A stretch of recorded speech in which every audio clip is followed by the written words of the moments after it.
तो दिल्ली धमाके के आज एक हफ्ता पूरा हो चुका है। इस दौरान हर रोज कुछ न कुछ बड़ा खुलासा हो रहा है। दिल्ली धमाके के तार फरीदाबाद से लेकर कश्मीर तक फैले हुए हैं और इसी बीच इस केस में जांच कर रही एजेंसी एएनआई ने बहुत बड़ा खुलासा किया। एएनआई के मुताबिक दिल्ली धमाका कोई आम धमाका नहीं था, बल्कि एक आत्मघाती हमला था जो पहली बार दिल्ली में अंजाम दिया गया। और अब इस आतंकी साजिश में शामिल पहले आरोपी की गिरफ्तारी भी हो चुकी है, जिसका नाम आमिर बताया जा रहा है। ये रिपोर्ट आपको दिखाते हैं।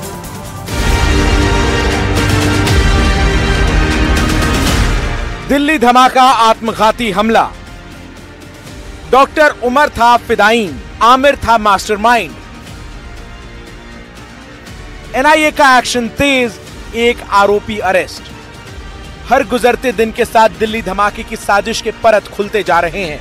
इस केस में रोजाना नए नए खुलासे हो रहे हैं। हरियाणा से कश्मीर तक धमाकों के तार जुड़े हुए हैं।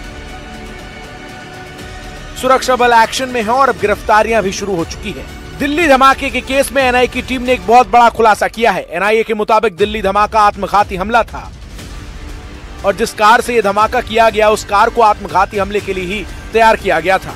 इस मामले की फिलहाल जांच चल रही है, लेकिन आत्मघाती हमले का खुलासा हो चुका है। उधर जम्मू कश्मीर पुलिस ने जिस सफेद पोश डॉक्टर आतंकी मॉड्यूल का भांडाफोड़ किया है, वो पिछले साल से ही आत्मघाती हमलावर की तलाश में था। मुख्य साजिशकर्ता डॉक्टर उमर नबी इस षड्यंत्र को लगातार आगे बढ़ा रहा था। आतंकियों की साजिश अप्रैल में दानिश के इस्लाम में खुदकुशी वर्जित होने का हवाला देते हुए पीछे हटने से विफल हो गई थी। जांच अधिकारियों ने रविवार को दावा किया कि दक्षिण कश्मीर के काजीकुंड से पकड़े गए आरोपी जसीर उर्फ दानिश से पूछताछ में पता चला कि डॉक्टर उमर घोर कट्टरपंथी था। वो इस बात पर लगातार जोर देता था कि आतंकी साजिश को अंजाम देने के लिए एक आत्मघाती हमलावर की जरूरत है। ये 3 तस्वीरें देखिए। एनआईए ने मोहर लगा दी है कि दिल्ली धमाका आत्मघाती हमला था। इस केस में पहली गिरफ्तारी आमिर नाम के एक व्यक्ति की हुई, जो धमाके का मास्टरमाइंड भी बताया जा रहा है। और जांच में यह भी पता चला कि धमाके वाली कार आमिर की ही थी। दिल्ली धमाके में जिस डॉक्टर ने कार में धमाका किया उसका नाम उमर मोहम्मद था, जिसने फिदायीन हमला किया। और एनआईए ने जिस आमिर को अब गिरफ्तार किया है, उन दोनों के बीच क्या कनेक्शन है ये भी आपको बताते हैं। उमर आमिर ने आत्मघाती हमले की प्लानिंग की। धमाके वाली कार आमिर के नाम पर रजिस्टर्ड थी। लाल किला धमाका केस में आमिर का अहम रोल। आमिर की कार में ही दिल्ली में आत्मघाती ब्लास्ट हुआ। उमर ने लाल किले के पास कार में खुद को उड़ाया। उमर नबी, आमिर राशिद दोनों कश्मीर के रहने वाले। दिल्ली धमाके में एनआईए ने जिस व्यक्ति की पहले गिरफ्तारी की है उसका पूरा नाम आमिर राशिद अली है। यह आरोपी पामपोर का रहने वाला बताया जा रहा है। हालांकि दिल्ली से ही इसकी गिरफ्तारी हुई है। आमिर डॉक्टर उमर जो आत्मघाती हमलावर था उसका सहयोगी बताया जा रहा है और अभी आमिर के नाम से ही हमले वाली कार रजिस्टर्ड बताई जा रही है।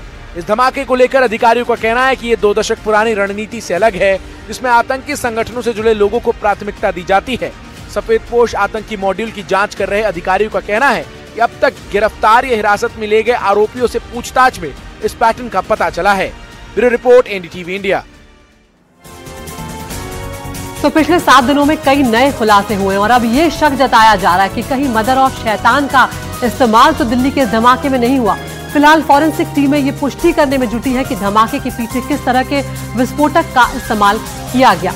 लेकिन सवाल है कि कहीं ये TATP यानी कि ट्राई एसोटेन ट्राई पर ऑक्साइड तो नहीं। आखिर क्या है TATP जिसे मदर ऑफ शैतान कहा जाता है, ये रिपोर्ट देखिए।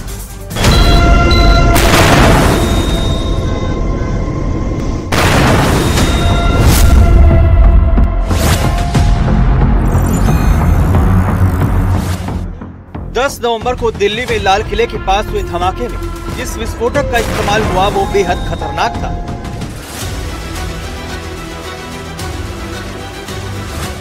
पहले पुलिस को शक था कि I-20 कार में हुए धमाके में अमोनियम नाइट्रेट का इस्तेमाल हुआ था, लेकिन अब ऐसा शक जताया जा रहा है कि इसके पीछे TATP यानी मदर ऑफ शैतान तो नहीं है। धमाके की शुरुआती जांच में कुछ ऐसे संकेत मिले हैं जिनसे TATP के इस्तेमाल का शक गहराया है। धमाके की तीव्रता, गाड़ी का अंदर से बाहर की तरफ फटना और मौके पर डेटोनेटर का ना मिलना तीनों ही मदर ऑफ शैतान की तरफ इशारा करती हैं। साथ ही साथ फॉरेंसिक टीम को मिले केमिकल ट्रेसेस के मुताबिक भी अभी बताया जा रहा है कि इस बात का शक है कि टीएटीपी का इस्तेमाल किया गया होगा, क्योंकि टीएटीपी एक ऐसा केमिकल है जो हल्की गर्मी या फिर झटके से ब्लास्ट हो सकती है। इसके अलावा फॉरेंसिक टीम को जो शुरुआती केमिकल ट्रेसेस मिले हैं उसमें भी इस बात की तरफ इशारा है कि टीएटीपी का इस्तेमाल किया गया होगा। और आपको बता दें कि फॉरेंसिक टीम्स के साथ साथ जो एजेंसियां हैं वो भी टीएटीपी के एंगल से अब एक डिटेल्ड इन्वेस्टिगेशन कर रही हैं। पहले आपको बताते हैं कि ये टीएटीपी है क्या, जिसे मदर ऑफ शैतान कहा जाता है। टीएटीपी यानी ट्राई एसीटोन ट्राई परऑक्साइड बेहद संवेदनशील विस्फोटक होता है। हल्की से दबाव या तापमान में ये फट जाता है। फटने के लिए किसी डेटोनेटर की जरूरत नहीं होती। टीएटीपी को मदर ऑफ शैतान का नाम मिला है। दुनिया भर में गैर कानूनी बम बनाने वालों ने इसका इस्तेमाल किया। 2017 में बार्सिलोना में इसी का इस्तेमाल किया गया था। 2015 पेरिस अटैक में इसका इस्तेमाल था। 2017 के मैनचेस्टर ब्लास्ट में भी इसका इस्तेमाल हुआ। 2016 के ब्रसेल्स धमाके में टीएटीपी के निशान मिले। अब इस केमिकल की खास बात यह है कि ये बहुत ज्यादा रिएक्टिव होता है प्रेशर के और टेम्परेचर के प्रति। यानी कि आप थोड़ा सा टेम्परेचर घटाइए बढ़ाइए या थोड़ा सा प्रेशर कम ज्यादा कीजिए, उसमें ये जो नया केमिकल बना है ये बहुत आसानी से विस्फोट हो सकता है, क्योंकि इसके जो एटम्स होते हैं बहुत ही लूजली कनेक्टेड होते हैं और ये कोशिश करते हैं जल्द से जल्द विघटित होने की। दिल्ली धमाके की जगह पर हुए नुकसान के पैटर्न से संकेत मिलते हैं कि इसमें टीएटीपी का इस्तेमाल हुआ हो सकता है, जो अपनी खतरनाक शॉक वेव्स के लिए जाना जाता है। फॉरेंसिक टीमें अब मौके से मिले सैंपल की जांच कर रही हैं, ताकि ये पुष्टि हो सके कि धमाके के पीछे टीएटीपी ही था। धमाके की तीव्रता बताती है कि विस्फोटक शायद गर्मी के संपर्क में आया।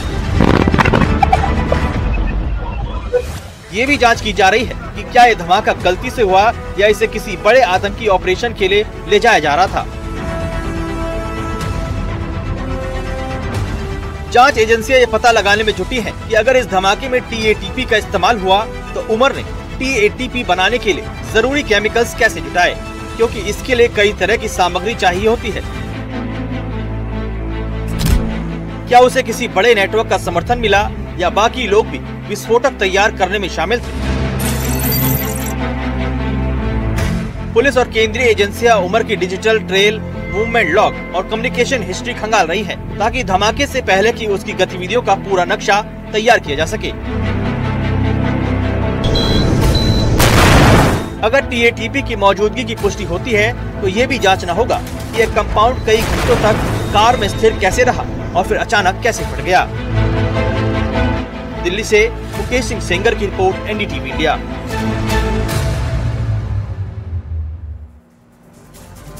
राजधानी दिल्ली में 10 नवंबर को लाल किले के पास हुए बम धमाके ने पूरे देश को झकझोर कर रख दिया।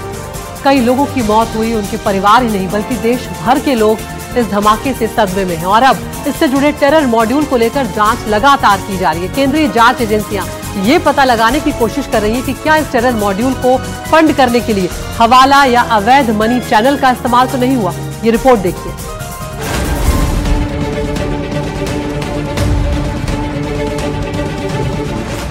क्या टेरर मॉड्यूल की फंडिंग में हवाला और अवैध मनी का इस्तेमाल हुआ?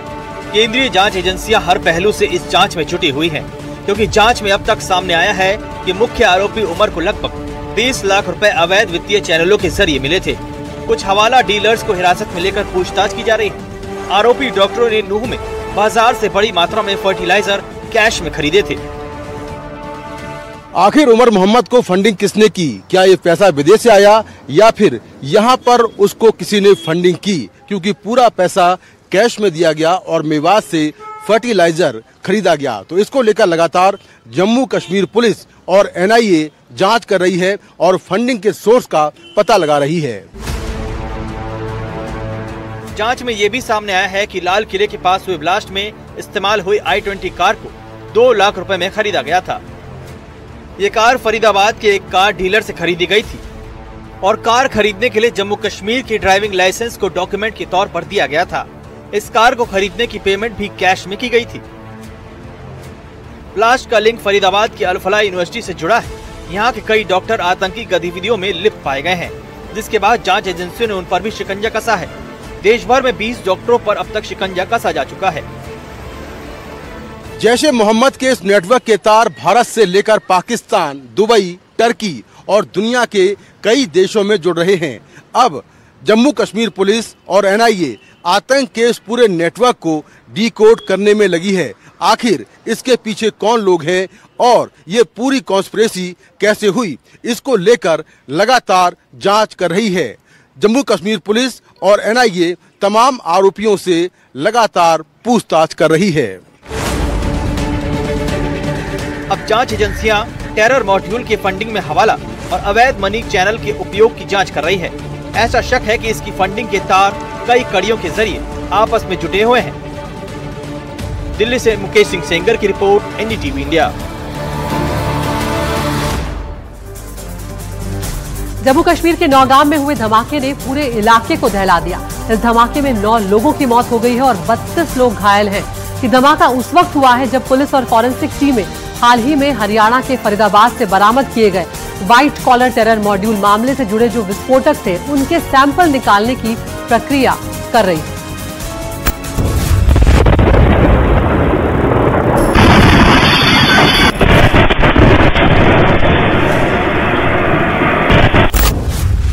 शुक्रवार को जम्मू कश्मीर के नौगाम में धमाका हुआ। पुलिस और forensic team white collar terror module मामले से जुड़े विस्फोटकों के सैंपल निकालने की प्रक्रिया कर रही थी, तभी ये धमाका हुआ। इस मॉड्यूल को लेकर अब शक जताया जा रहा है कि जैश ए मोहम्मद से जुड़ा हो सकता है। जांच एजेंसियों को शक है कि इस नेटवर्क को फंड करने के लिए हवाला मॉडल का उपयोग किया गया था। जांच में सामने आया है कि मुख्य आरोपी उमर को लगभग 20 लाख रुपए हवाला चैनलों के जरिए मिले थे।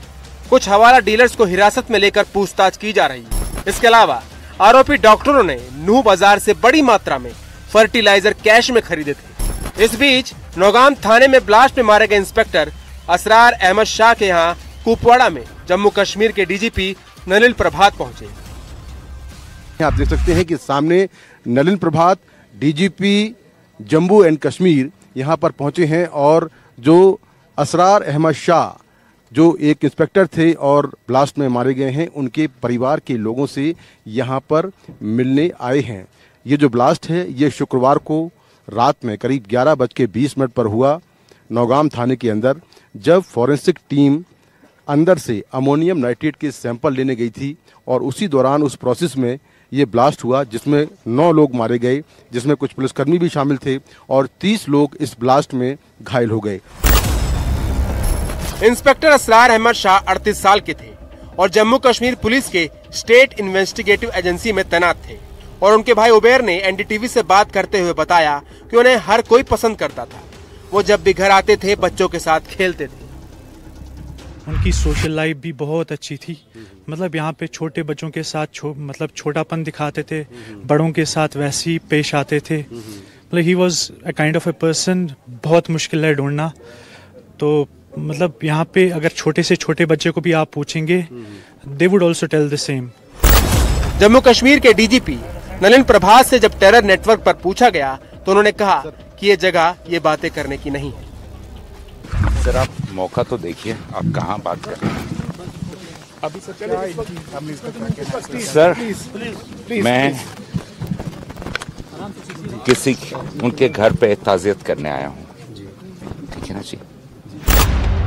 धमाके के बाद सुरक्षा एजेंसियां अलर्ट पर है। ये सवाल उठ रहा है कि क्या पुलिस स्टेशन में पूरे 360 किलो विस्फोटक रखा गया था या सिर्फ सैंपलिंग के लिए कुछ हिस्सा लाया गया था। फिलहाल जांच एजेंसियां फंडिंग नेटवर्क और मॉड्यूल के मास्टरमाइंड तक पहुंचने की कोशिश कर रही हैं। कुपवाड़ा से मुकेश सिंह सेंगर की रिपोर्ट, एनडीटीवी इंडिया।